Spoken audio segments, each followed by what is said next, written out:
इलाका बहुत चरमराया हुआ था एक जमाने में, वहां ये अचीवमेंट प्राप्त करना बहुत बड़ी बात होती है जी। तो कोविड के कारण गुस्सा होगा, ये बात मेरे गले नहीं उतरती है।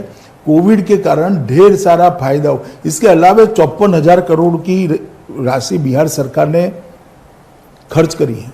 मोदी जी ने हर जनधन अकाउंट में गरीब के घर में पैसा भेजा है, हर किसान के अकाउंट में 6,000 रुपया भेजा है, हर दिव्यांग के घर में पैसा भेजा है, और वो कोविड के समय में उसका जीवन यापन के लिए सहारा बना हुआ है।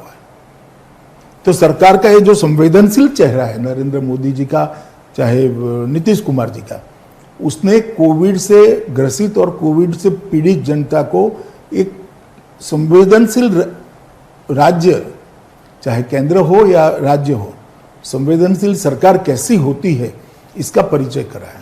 मैंने ये भी सुना है कि आपके इंटरनल सर्वेस कह रहे हैं कि वहाँ आज भी मोदी जी की एक बहुत बड़ी लहर है। एंटी इनकम्बेंसी जरूर होगा, वो हो जाता है, स्वाभाविक है इतने सालों के बाद, मगर मोदी जी की एक लहर है, वेव है, और हो सकता है आपकी सीट आपके पार्टनर से ज़्यादा, नीतीश जी से ज़्यादा सीटें आप लोग लेकर आए। भैया, मोदी जी की लहर सिर्फ बिहार में नहीं है जी, देश भर में है, बिहार में भी है, और स्वाभाविक रूप से उसका फायदा सिर्फ हमें नहीं होता है, जदयू को भी होगा, क्योंकि जदयू हमारा साथी है, हम साथ में चुनाव लड़ रहे हैं।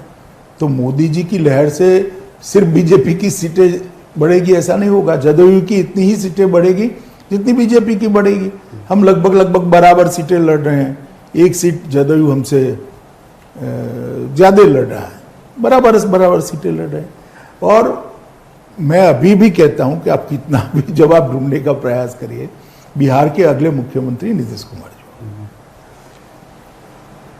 लोग ये भी कहते हैं कि जब अमित शाह जी चुनाव का नेतृत्व करते हैं तो वो मैदान में सिर्फ ए टीम लेकर नहीं बल्कि अपने साथ एक बी टीम लेकर भी उतरते हैं। तो काफ़ी लोग चुनाव लड़ रहे हैं बिहार में, ओवैसी जी लड़ रहे हैं, वो उन्होंने काफ़ी कैंडिडेट उतारे हैं, उसमें मुस्लिम वोट्स कटेंगे तो उसका फायदा आपके गठबंधन को होगा। देखिए, इस प्रकार से किसी भी राजनीतिक दल को बी टीम सी टीम कहना ठीक नहीं मानता मैं। सबका चुनाव में लड़ने का अधिकार है, लोकतंत्र है, 1700 पार्टियां हैं, सिर्फ ओवैसी क्यों, बहुत सारे लोग लड़ रहे हैं। जी, 5 कॉर्नर कॉन्टेस्ट है। अब अपने कुशवाहा जी भी लड़ रहे हैं जी, और पप्पू यादव का एक मोर्चा लड़ रहे हैं, एसडीपीआई लड़ रही है, ढेर सारे लोग, अपने यशवंत सिन्हा जी भी लड़ रहे हैं, बहुत सारे लोग लड़ रहे हैं। अब चुनाव है, किसको ना कीजिएगा, जी, जो लड़ेगा लड़ेगा, मगर जनता का मूड मैं स्पष्ट मानता हूं। मैंने 10 दिनों में ढेर सारे कार्यकर्ताओं को मंडल स्तर पर बात करी है, टेलीफोन पर, बहुत स्पष्ट रुख है। जो सर्वे आ रहे हैं भी, ये भी बहुत पॉजिटिव इंडिकेटर देने वाले सर्वे आ रहे हैं कि भारतीय जनता पार्टी और जदयू की सरकार बनने जा रही है। एक फैक्टर इस चुनाव में और आया है पिछले कुछ महीनों में, वो है सुशांत सिंह राजपूत फैक्टर।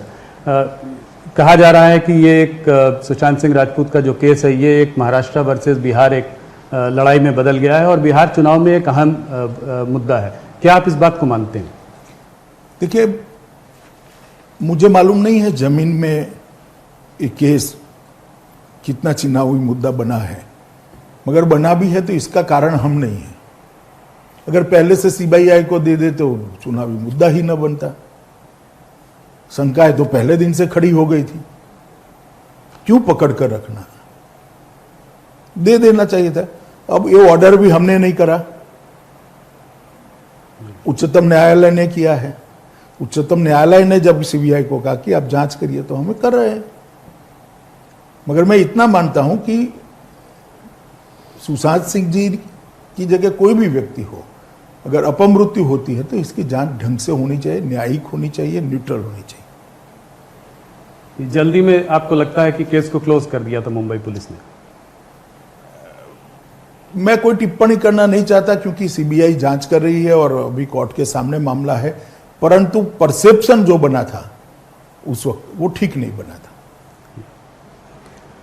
तो ये तो रही बिहार की बातें। थोड़ा सा मुड़ते हैं देश के और गंभीर मुद्दों की ओर।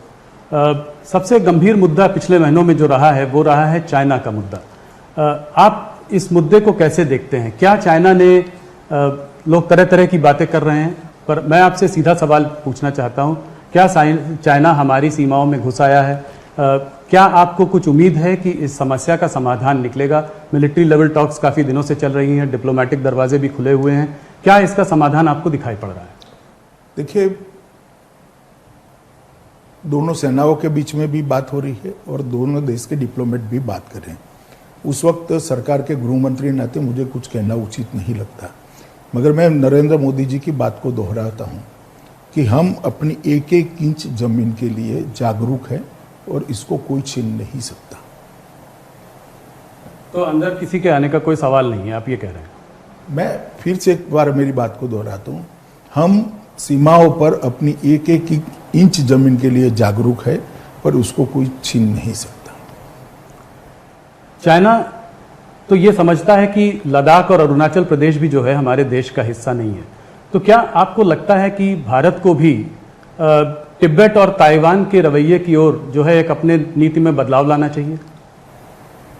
देखिए, ऐसा है कि इस तरह की बातें इस प्रकार के इंटरव्यू में करना ठीक नहीं होगी। ये बड़ा कॉम्प्लेक्स इश्यू है और इसके फार रीचिंग रिपल्केशंस भी होते हैं, इसलिए मैं इस पर ज़्यादा बोलना नहीं चाहता हूँ। पार्लियामेंट के फ्लोर पर श्री राजनाथ सिंह जी और विदेश मंत्री जी ने, श्री जयशंकर जी ने, दोनों ने बातें रखी हैं। मुझे लगता है इतना पर्याप्त है। अभी बातें चल रही हैं चाइना के साथ, देखिए आगे क्या होता है, मगर हम हमारे अधिकारों के लिए और हमारे सार्वभौमत्व के लिए कटिबद्ध है, जागरूक है। शी जिनपिंग जी ने अभी कुछ हाल में कहा, एक कोई मिलिट्री बेस का कहीं पे गए हुए थे, वहां पे उन्होंने जो है पीपल्स लिबरेशन पार्टी में कहा कि हमें दिलो दिमाग से जो है वॉर के लिए तैयार रहना चाहिए। क्या कहना चाहेंगे आप इस तरह के? इस पर तो आप कह सकते हैं कुछ। मैं कोई टिप्पणी नहीं करना चाहता। हर देश हमेशा तैयार रहता है, सेनाएं बनी ही इसके लिए हैं कि अगर कोई अतिक्रमण होता है तो सेना जवाब दे। तो आपको लगता है हमारी सेनाओं को भी इस संभावना के लिए तैयार रहना ये चाहिए? बयान के रेफरेंस में मैं नहीं कह रहा, वैसे ही तैयार होती हमारी सेना जी, वरना भिड़ंत न होती उस दिन। अमित जी, एक तरफ लाइन ऑफ कंट्रोल में तनाव बना हुआ है हमारा पाकिस्तान के संग, एक तरफ चाइना के संग, और दोनों आपस में भी मुझे लग रहा है कुछ लोग आपस में भी उनका तालमेल है। तो ऐसे में अपने देश को हम लोग कैसे वो बचाएंगे? मतलब दोनों तरफ से हमारे ऊपर दबाव बना हुआ है, तो इसको हम आप कैसे देखते हैं? नहीं, हमारी सेनाएं और हमारा नेतृत्व दोनों सक्षम है, इरादे बुलंद हैं और 130 करोड़ का भारत इस प्रकार से कोई इसको दबा नहीं सकता है और सत्य हमारे पक्ष में है, दुनिया के ज़्यादातर देश हमारे पक्ष में है। मैं मानता हूं कि ये ठीक है, एक स्थिति होती है, कई बार ऐसा दिखता है, परंतु अब